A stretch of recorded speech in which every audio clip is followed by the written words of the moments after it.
Hey guys, just want to make a short video. I got a long day ahead of me at work, uh, and I had to keep shortening it because originally the video I wanted, I'm gonna have to make this like 3 videos.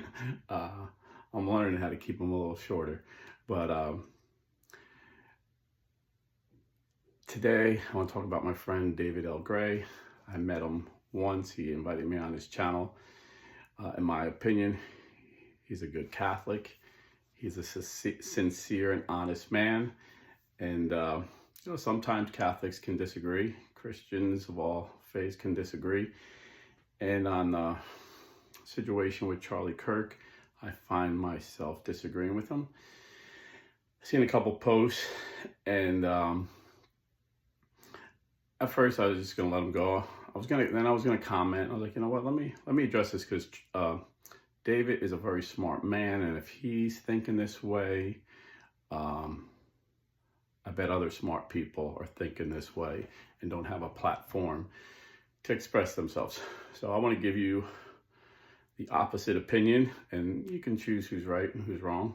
But David also has been living in Germany. I believe he still lives there. So maybe he's missing what's happening here in America. So I'm just going to tell you how I see it.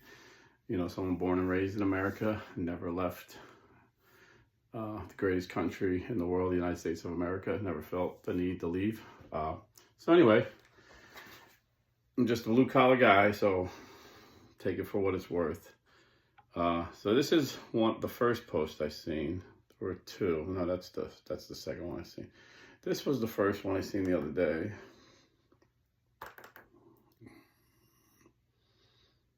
Wait a minute.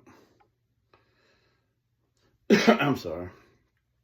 I had no idea I was going to wake up and go to bed in a day that the world, that world that is trying to turn, it's real little, Charlie Kirk into the next Martin Luther King Jr. I just can't anymore with these godless people. They worship everyone but God. So I think what he's seeing from his vantage point in Germany is a bunch of Americans that are just praising this young man who was killed, like put him on a pedestal, making him something greater than he was, and taking their eyes off of Jesus, and it's like, this is, idolizing him. Almost like what Protestants say about us and the saints, keep your eyes on Jesus. And he doesn't understand why we're having this emotional reaction in America. So I'm just going to explain it, nothing scientific about it, nothing theological about it. It's just the way it is. So I'm a 59-year-old man, been a political nerd since I was a young teenager. And I'll tell you how I see it. And then I'm going to give it to the eyes of my children and my grandchildren and their friends.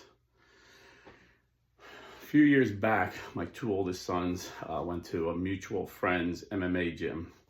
And that mutual friend called me laughing. He's like, dude, Mitch, the owner of the gym, he's like, bro, Mitch said your sons are the best prospects to ever walk through his doors. And he's trained a lot of professional fighters. So what he meant by that were they were the best prospects.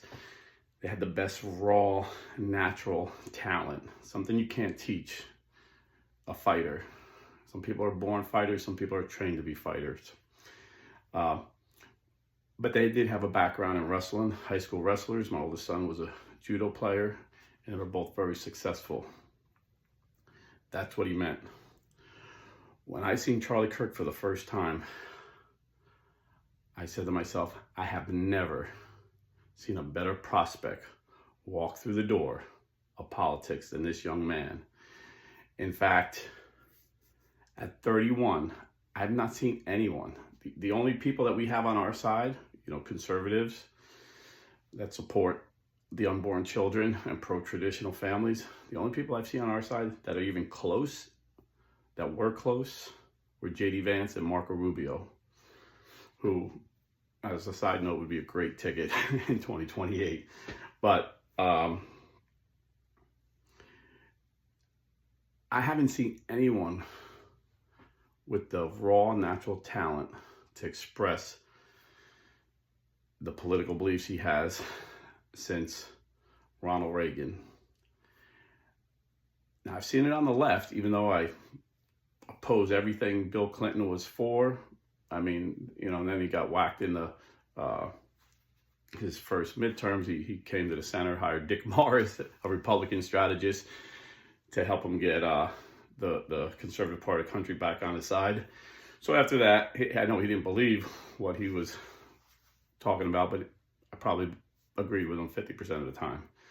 Then the other great political animal that came up was also on the left, President Obama.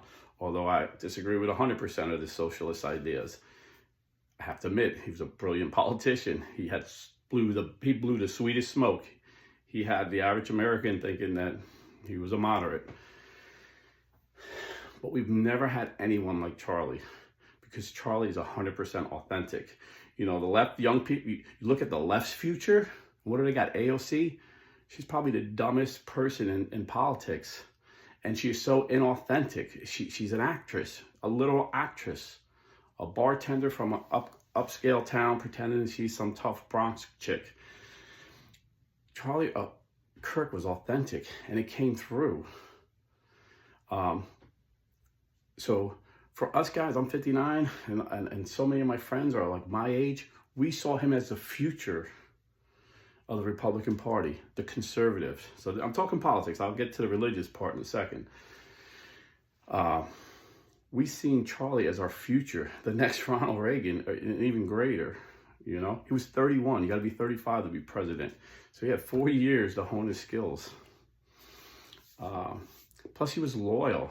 So many Republicans, Taylor Marshall ran against Trump for a year and during the primaries, or pretended he ran against him.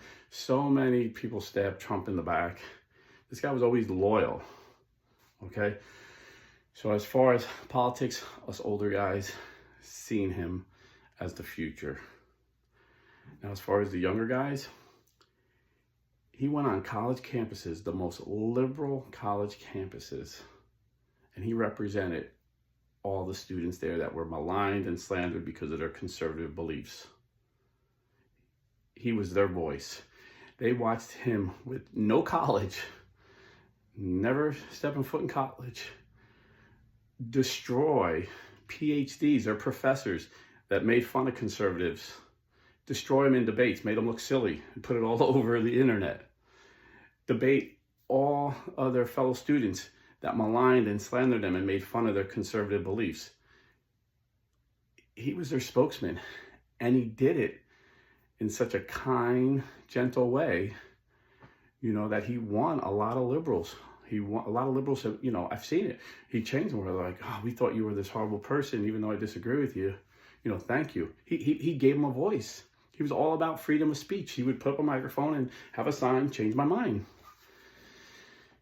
He was the dialogue. He was what everybody said they wanted. We need to talk more, and he agreed. And that's all he was trying to do, was talk. So the young people felt like he represented them, and they killed him right in front of them. A lot of these people, like when the nation seen on national TV, JFK getting his head blown off, that was traumatizing. This was traumatizing. I purposely didn't watch the video someone sent me, but everyone that I know that watched it said, "Man, I wish I didn't watch it. It traumatized them." And then the anger that stirs up because his wife and children watched it. They say his 2-year-old daughter or 3-year-old daughter was so scared by the guns are noisy, the loud noise. She got so scared, her first instinct was to run to her loving father. Can you imagine? His blood was squirting all over the place, and his daughter didn't see it. But this is why so many young people were upset. So the second thing that he posted that I disagree with,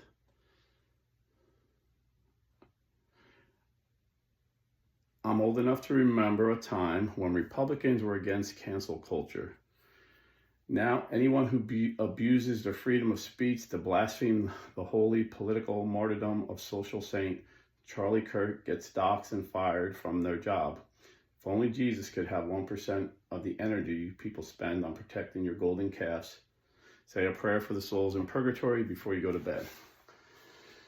So again, I see his point.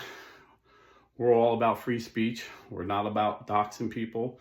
Doxing people, putting their names out there so they get harassed. And we're not about getting people fired. Okay, so what he's misunderstanding there is what's happening is no Republican is saying the government should ban free speech. What we are saying is you're in a position like many school teachers, because our schools are run by liberals, these colleges are run by liberals. They were celebrating this. You're just a horrible human being if you're celebrating the death of anyone, whether he be a liberal or a conservative. So if you're a school teacher celebrating the murder of a human being, yeah, you need to be fired. Same thing. If you work for me, if I owned a big corporation and I found out you were that horrible of a human being, I wouldn't care how much money you made my company. I don't want a horrible human being representing my company. And if you're in the military, like I've seen some Navy guy, we have the United States Military Code of Justice, USM, I forget how to say. It's been a while, I've been out of the military since '89, but we have codes of honor. And you're celebrating the death of a young American who was killed for speaking the truth or speaking freedom, speaking freely what he believes. Yeah, you don't belong in the military. So as far as making him a saint, making him a golden calf, no. We're celebrating a life of a Christian man. You see, because not only was Charlie a staunch political adversary to the left in America hates God. The left in America is passing laws in their states to allow abortion through the 9th month and infanticide after it if the mother changes her mind for any reason. The left is ghoulish in America. The Democrat Party is ghoulish. They're pushing laws to castrate 10-year-old boys in the name of transgender ideology, which Pope Francis said transgender ideology is demonic. Charlie Kirk defended the Christian faith. You had Catholic Christians, Protestant Christians, Orthodox Christians in these schools, and their faith were mocked by their professors. Their faith was mocked by their fellow students. And Charlie Kirk would go on these stages and protect the unborn. Protect the unborn. And Martin Luther King Jr. is a hero. He deserves a statue for protecting the rights, and he did it peacefully. You had a Malcolm X wanted a war. You had Martin Luther King wanted to do it the Christian way, peacefully. There's a lot of Christians right now that want war. They're telling me I'm being too soft. We need to pick up our guns and fight the evil left. And I'm saying no. We got to follow Charlie's example. This is why we're showing these people Charlie's life. This is why we're honoring his life. We're not worshiping Charlie any more than we worship the saints, but we're honoring Charlie. And as older people are telling these younger hotheads, be like Charlie. Charlie went on stages in front of anti-Christians that hated Jesus, that hated life, that were, and the left indoctrinates our children in college. And one of the things they do, they get them to hate the church. Because once they get them to hate the church, they got them. They got them. Because then they put the state in the place of God. And the left worships the government. The government is the left's God. So they want to make us look bad. Rules for Radical, Saul Alinsky. He said, don't argue with your opponents. Destroy them. Make them so unpalatable. Make them so evil in the eyes of the people that no one will listen to what they have to say. So they would call this guy Hitler. They would call this guy a Nazi. They would call this guy all the horrible names in the book. And then they would meet him like, oh, you don't seem anything like that, because he was a kind, gentle man, and he would let you speak, unlike the left. He would open his mic and let all the liberals say.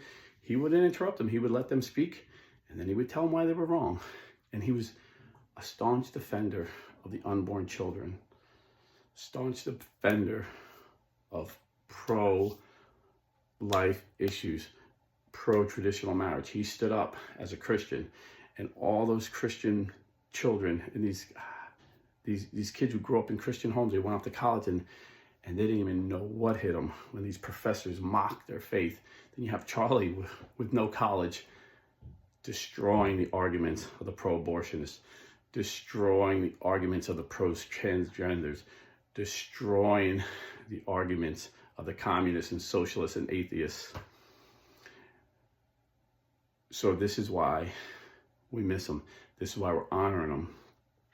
And his movement, he began, his wife, a devout Catholic woman, says it's not going to end. It's going to keep going. So yes, he deserves to be honored. And I would have no problems with someone making a statue of him. And just like we don't worship statues of Martin Luther King Jr. or George Washington, none of us that love Charlie is going to worship that statue. But we're going to remember it to tell our children, this guy was killed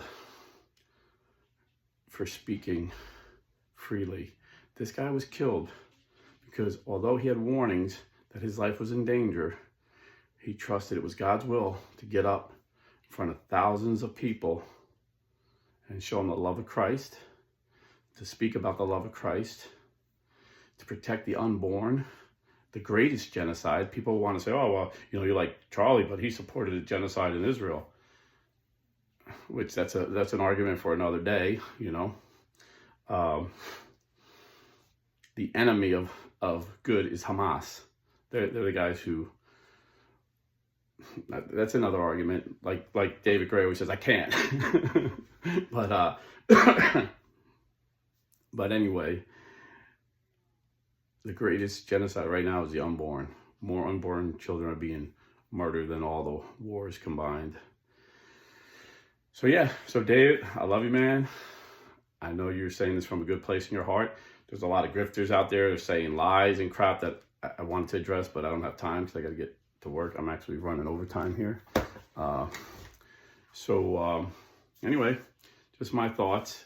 Maybe David will agree. Like, okay, that's a side I didn't see. Or maybe he'll say, no, Rob's just too involved in politics. And, he could be right. I could be wrong, but I don't think so. So that's why I made the video. God bless and stay Catholic.